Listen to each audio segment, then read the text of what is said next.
வெற்றி கொண்டாட்டத்தில் ஏமன் மக்கள் உலக வல்லரசை பணிய வைத்த மிகச்சிறிய படை அமெரிக்காவிற்கு எதிரான வெற்றியை கொண்டாட ஏமனின் அன்சர் அல்லா தலைவர் அப்துல் மாலிக் அல் ஹவுதி அழைப்பு விடுத்திருந்தார். இதனை ஏற்று வடக்கு ஏமனில் உள்ள சனாவைச் சேர்ந்த ஆயிரக்கணக்கான மக்கள் வீதிகளில் இறங்கி அமெரிக்காவிற்கு எதிரான வெற்றியை கொண்டாடினர். மிகப்பெரிய அளவிலான ஆர்ப்பாட்டங்களை நடத்தினர்.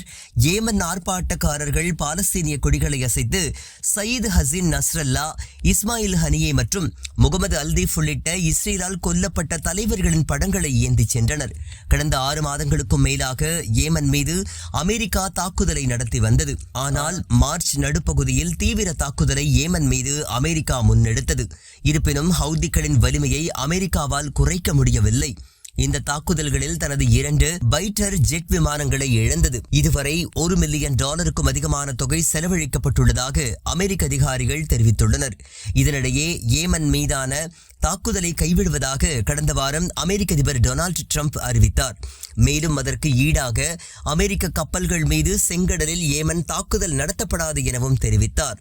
இது குறித்து கருத்து தெரிவித்த ஏமன் தலைவர்கள் செங்கடலில் அமெரிக்க கப்பல்கள் மீதான தாக்குதல் மட்டுமே நிறுத்தப்பட்டுள்ளதாகவும் இஸ்ரேல் மீதான தாக்குதல் தொடரும் என்றும் அறிவித்திருந்தனர். இந்த போர் நிறுத்த ஒப்பந்தத்தை தங்கள் நாட்டின் வெற்றியாக ஏமன் மக்கள் பார்க்கின்றனர்.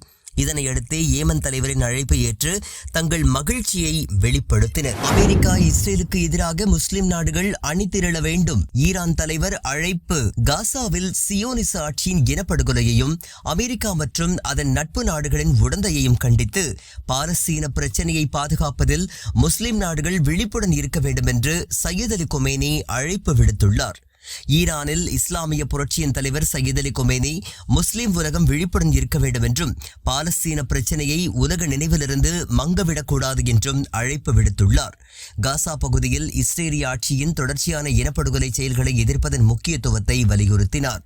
இன்று ஈரான் தலைநகர் டெஹ்ரானில் தொழிலாளர்கள் கூட்டத்தினருடன் நடந்த சந்திப்பின் போது இந்த கருத்துக்களை அவர் தெரிவித்தார். மேலும் இன்று உலகில் நாடுகளுக்கு எதிராக செயல்படுத்தப்படும் கொள்கைகள் பாலஸ்தீனம் தொடர்பான பிரச்சினைகளை மறக்கடிப்பதை நோக்கமாக கொண்டுள்ளன. முஸ்லிம் நாடுகள் இதை அனுமதிக்க கூடாது என சையத் அலி கொமேனி கேட்டுக்கொண்டார். அதேபோல வதந்திகள், பல்வேறு அறிக்கைகள் மற்றும் பொருத்தமற்ற புதிய பிரச்சினைகள் மூலம் பாலஸ்தீன பிரச்சினையிலிருந்து மக்கள் மனதை திசை திருப்புகின்றனர். இது நடக்க அனுமதிக்கப்படக்கூடாது என்று அவர் வலியுறுத்தினார். காசாவில் அதன் மிருகத்தனமான நடவடிக்கைகளுக்கு மத்தியில் இஸ்ரேலுக்கு மேற்கத்திய சக்திகளின் அசைக்க முடியாத ஆதரவை எடுத்துக்காட்டிய சையத் அலி கொமேனி ஆக்கிரமிப்பு ஆட்சிக்கும் அதை ஆதரிப்பவர்களுக்கும் எதிராக சர்வதேச சமூகம் உறுதியான நிலைப்பாட்டை எடுக்க வேண்டும் என்று வலியுறுத்தினார். காசா மற்றும் பாலஸ்தீனத்தில் சியோனிச அமைப்பால் செய்யப்படும் அட்டூழியங்கள் தாங்க முடியாத அளவிற்கு கடுமையானவை என்றும் ஒருங்கிணைந்த உலகளாவிய எதிர்ப்பை பதிவு செய்ய வேண்டும் என்றும் வலியுறுத்தினார். உலக மக்கள் சியோனிச ஆட்சியையே எதிர்த்து நிற்க வேண்டும். மேலும் அவர்கள் சியோனிச ஆட்சியின் ஆதரவாளர்களுக்கு எதிராகவும் நிற்க வேண்டும் என்று கேட்டுக்கொண்டார். பாலஸ்தீன மக்களை ஒடுக்குவதில் அமெரிக்கா மற்றும் பிரிட்டன் உட்பட அதன் நட்பு நாடுகளின் உதவிகளையும் அவர் அடிக்கோடிட்டு காட்டினார்.